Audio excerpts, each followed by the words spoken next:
covering right now has to do with the booming construction industry.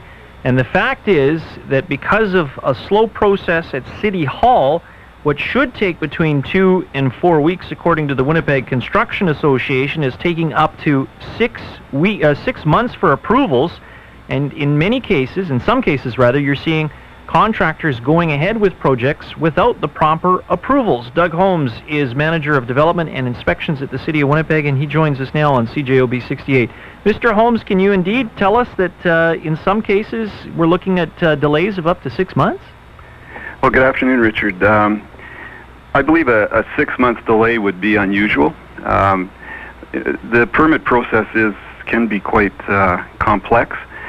And it does involve, at times, land use issues. So if an application were received that ultimately it was identified what might require a zoning variance or a conditional use, that can stretch the time for permit approval out. But you do acknowledge that it is taking a lot longer than it should. Well, I believe we would want to provide a quality service to the industry by producing our permits obviously as quickly as we can, and I believe there's room for us to provide them with a better service. But again, it has to be recognized that it's a two-way street. There's information we rely upon from the permit applicant to enable us to do our work. So if all that information is received when we receive the application, it greatly assists us in moving the permit through in a timely manner. And I think too, as background information, it cannot be overlooked that although our goal is quality service, the overriding goal is to ensure that the buildings that are constructed are safe and healthy and accessible to all. So there's not a problem? Well, I would say that there's room for improvement, and I believe that because I'm told you don't have enough people to do the work, and that in some cases you're facing some retirements at the end of the year, and the situation may get worse before it gets better. Well, like many employers, we are facing a number of retirements, and when those people leave, generally or often you're losing people who have 25 and 30 years of experience. And to replace them, can be challenging to get that equivalent education and experience in the new person coming on board, and have that new person able to be off and running right from day one. Doug Holmes, let's say I have all my papers in order, and I'm a contractor, and I come to your department, and I have all my approvals, and I'm saying, Doug, how you doing? Good to see you, because I gather there's a relationship between contractors and the city employees because they know each other. You got a job to do, I have a job to do. If I have all my paperwork in place, what is a reasonable amount of time for all those approvals to go ahead? Is it 2 weeks? Is it 4 weeks? Is it 6 weeks? What's the expectation there? Because ultimately, if as a City of Winnipeg we want to be open for business, there has to be an expectation that you're going to get the approvals done in a reasonable amount of time. 2 to 4 weeks, probably reasonable. 2 months in an exceptional case, probably a bit cumbersome, but it depends on the size of the project. And as Hamley said, 6 months completely and totally unreasonable and should not be the case, and you say that's a rare case. But what is the reasonable expectation as far as time for the average project? Well, I would say if a builder arrived here with all their drawings fully completed, then a reasonable expectation on a typical commercial project would be in the order of 4 weeks. On a situation or like a tenant improvement situation, probably in the order of 2 weeks, providing all the information was with the applicant when they arrived. And is that indeed the case? Is that happening? Well, what we're finding is that oftentimes applications are submitted where the drawings are not fully completed, and what that does then is it often means that we have to examine a set of plans twice because we wait for the additional information to come in, and then we have to redo what we've done. it also takes us away from getting to the next application in line, if you will.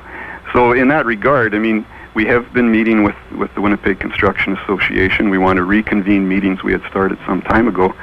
We also want to work with them to establish mutually agreeable turnaround times.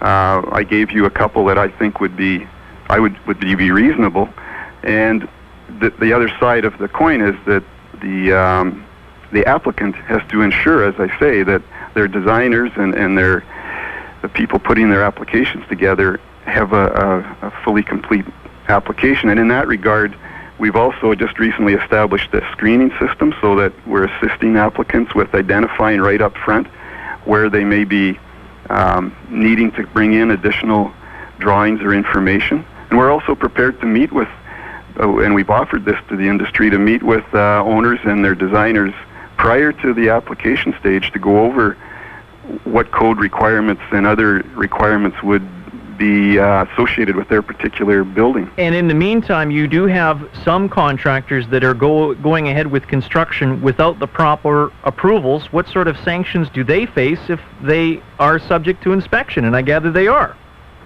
Well, if a builder chooses to commence work without a permit, certainly the bottom line, as I said earlier, is public safety, and they're running the risk that work may be done that is not code compliant, and they're subject to possible double permit fees.